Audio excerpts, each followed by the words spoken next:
Good morning, David Lapp here again with Chris Purcell coming to you from I think we're both in our offices again this morning here in Lancaster.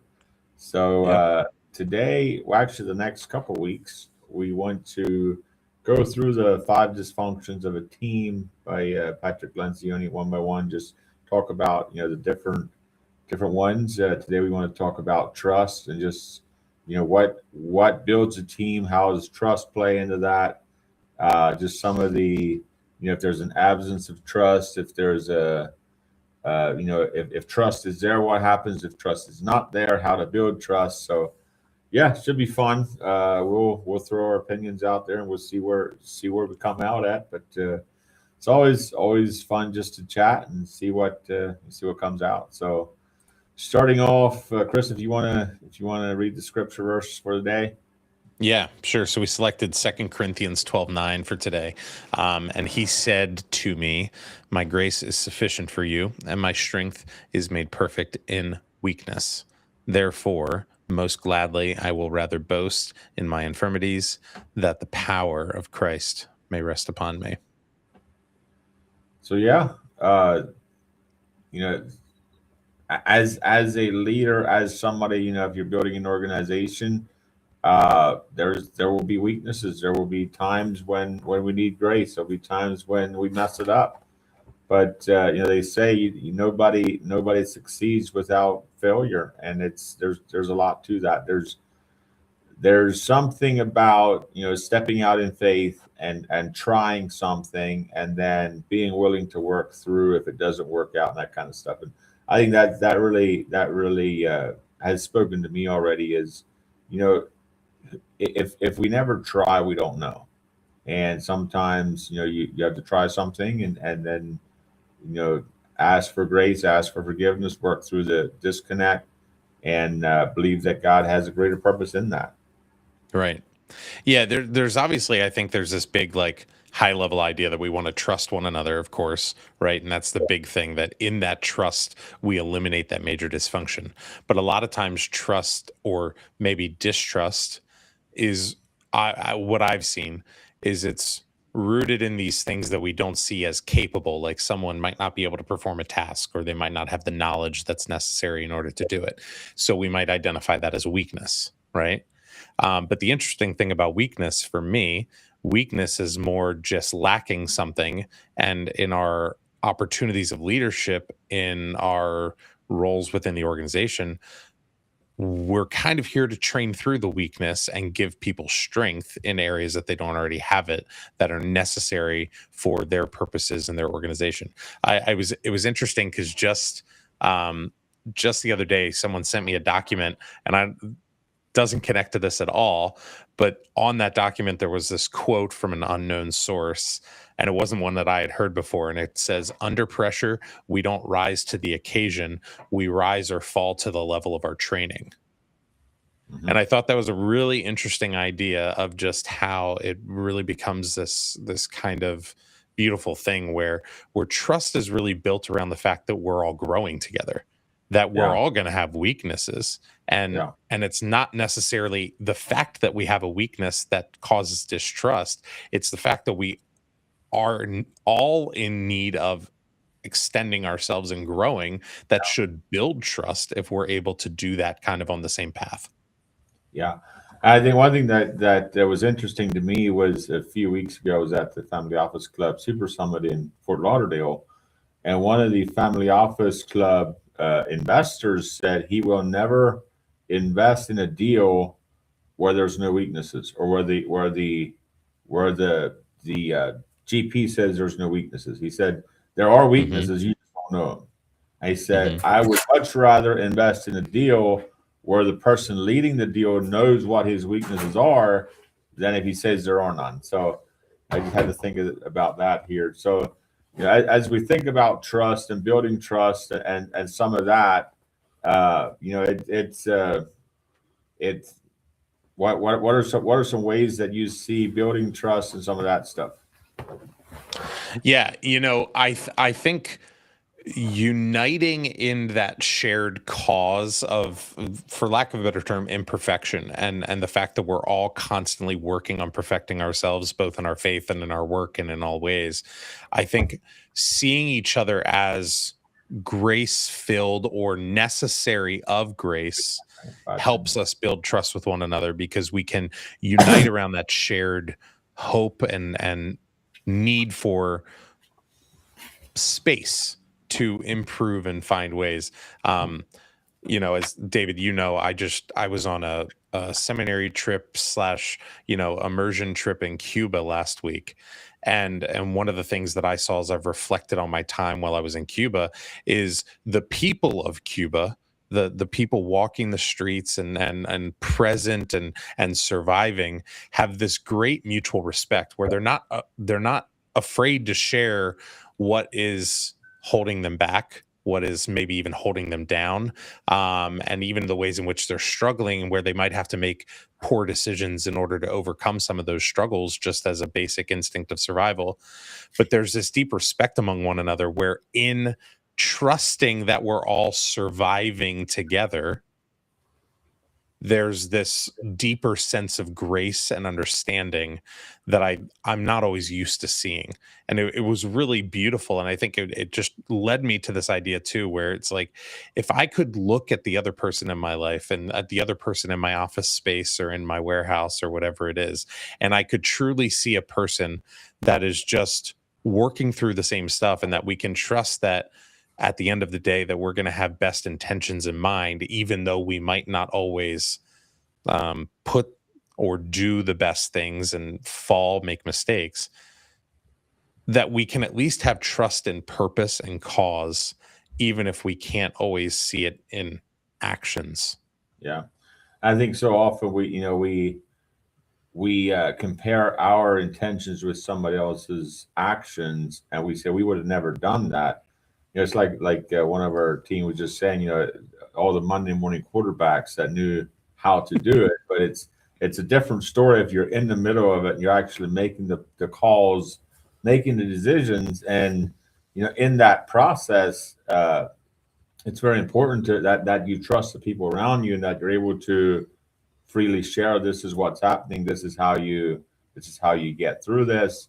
And we cover each other's backs in that process, and talk about what needs to be talked about. And but yeah, it's as I think about trust, there's ways of building trust, and then there's just simply being open and being willing to share, uh, and be willing to find the good in the people around us is really what I see that coming. And yeah, sometimes it feels risky. Sometimes it feels like why would I even try again? But as a part of the leadership here at Blessings of Hope, if we wouldn't be able to trust people, we would have to do all the work, and that's what allows an organization to grow, is to trust people in the organization that you work with to make some of the mistakes where you don't have to make them all yourself. Life is short to make all the mistakes myself, and sometimes you have to delegate responsibilities and allow other people to put their thought process into that process, and then we can all grow faster and stronger together than if everything comes back to one individual. Yeah. And in that willingness to be able to make a mistake, and you named it as risk, which I so appreciate calling it that, because there's a huge amount of risk that comes with that, of course, but there's also a very big upside. The way that I would kind of speak into that is vulnerability, right? It does, for a moment, or maybe for an extended period of time, make us more vulnerable. But in that vulnerability comes the action, right? I don't go to the gym and lift as much as I should, and I want to a little bit more in this new year. But when it comes to doing that, you're literally, by lifting and bench pressing and doing all these things, you're literally tearing your muscles. You're causing vulnerability in order to build more strength. I Yeah. think vulnerability and that willingness to see and be okay with some level of weakness actually gives us our greatest opportunity. I think that's what this scripture so Yeah. beautifully encapsulates and helps us to understand. God understands that too, and sees us as, sometimes our greatest opportunity is in our weakness, and we can be made to be stronger through it. Yeah. And if you think about somebody like plays professional sports, like a professional baseball player, if they get a hit, what, 3 out of 10, 30% success rate is the way we would look at that. Is they're a 70% failure rate. But if they get Mhm. a 3 out of 10, they're doing good. They're making millions.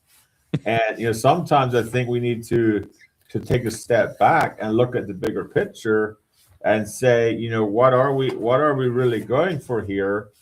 And are we successful based on 100% success, or are we successful based on the looking at the bigger picture on the what is the benchmark in that process? And sometimes you have to have that conversation to bring in the other perspective to even see what that looks like.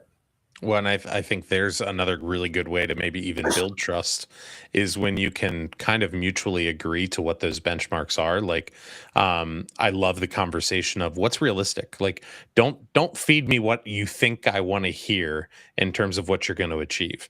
What's practical? What can we actually do today and over the next week?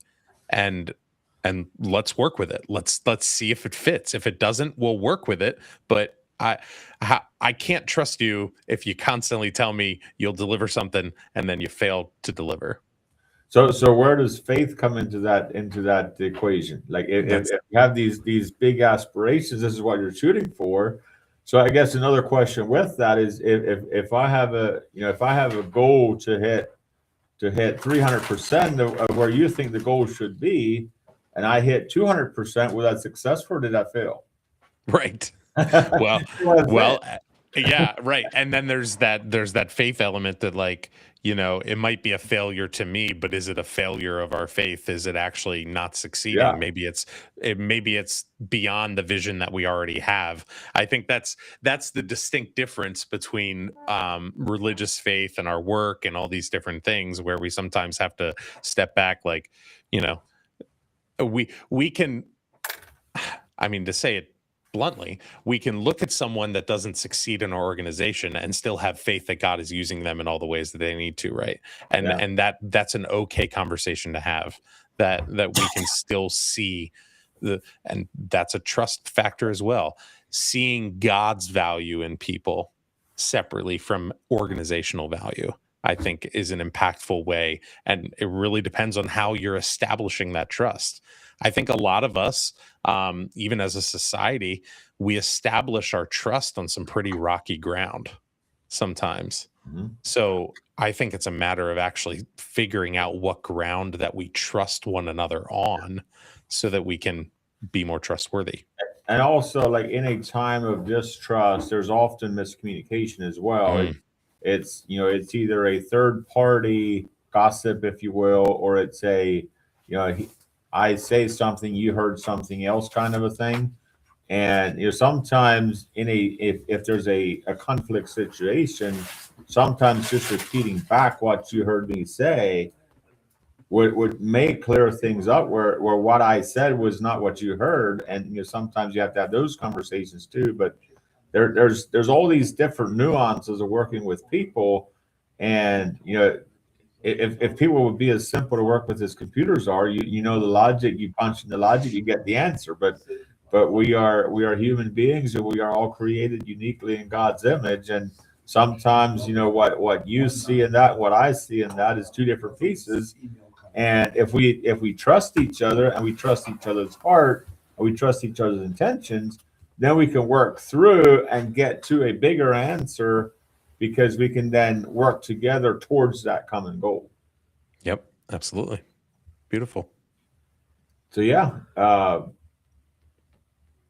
as somebody that leads a number of people, leads an organization, you know what one of the questions we have here is, what happens if we feel like we have everything together as a leader. I think we all try to live our life as if we know what we're doing, but we still need that element of faith, that element of trust in the team. That if we have a blind side, which everybody has a blind side, Mm. if we're able to surround ourselves with a strong team that is free to speak into our blind side, I think that builds trust as well as a team, because if you as an individual are going to declare that, hey, I have everything together, and I don't want anybody speaking into what I see, that always turns out bad. But if what I see is, if we have a strong team, peer groups, that kind of stuff around us that can speak into who we are and where we're going, and actually challenge our decisions, and just talk about what needs to be talked about. That's how one powerful way that I see to build trust fast. And another powerful way that I think is very simple to build trust is to say that we trust, is to look at that person that's on our team that might fall in the organizational structure below us and to say, I trust you to do this, and to affirm them in word and spirit. And even saying, I trust that you, if there is a mistake, I trust that your heart was at the right place, but we need to correct this kind of Hmm. a, where you're not endorsing the behavior, you're endorsing their intentions, and saying, from that aspect, we still need to bring correction. We still need to shift your focus a little bit, but we still believe that your heart was at the right place and that you did want to make the right choice. Right. Yeah. It's a good one. Yeah. Anything you wanted to say here before we wrap it up yet, Chris? No, I think that's great. I think this is a beautiful baseline for how we work forward. For anyone who might not have read Lencioni's Five Dysfunctions of a Team, the next few weeks are going to be talking about conflict, commitment, accountability, and then results. So there's a lot of good things to come. Yeah, I'm excited to see where we go with this. If you have comments, if you have questions around anything we've talked about, there should be a link in the description that you can send us a message. We'll take a look at it and discuss it. Like I said before, you may not agree with our opinion on that, but that's fine. That's you got to take it as our opinion, and we'll see where it goes. So, thanks, Chris, for joining me again this morning. Thank you for everybody that's been watching this. Feel free to like, comment, share, and we're happy to address any questions that come up. And God bless you here.